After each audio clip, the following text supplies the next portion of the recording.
লোকে আমায় ভালোই বলে, দিব্যি চলনসই। দোষের মধ্যে একটু নাকি মিথ্যে কথা কই। ঘাটশিলাতে যাবার পথে ট্রেন ছুটছে যখন, মায়ের কাছে বাবার কাছে করছি বকম বকম। হঠাৎ দেখি মাঠের মধ্যে চলন্ত সব গাছে এক এক রকম ভঙ্গি ফোটে, এক এক রকম নাচে। ও মা, দেখো নৃত্যনাট্য।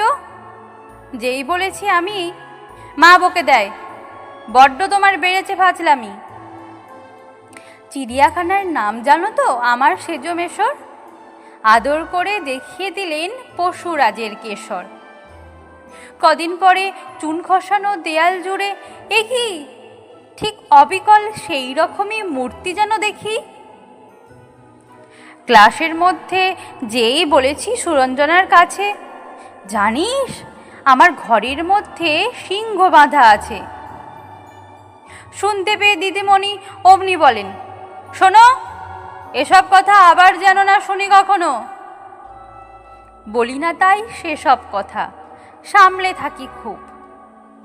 কিন্তু সেদিন হয়েছে কি, এমনি বেয়াকুব আকাশ পারে আবারও চোখ গিয়েছে আটকে। শরৎ মেঘে দেখতে পেলাম রবীন্দ্রনাথকে।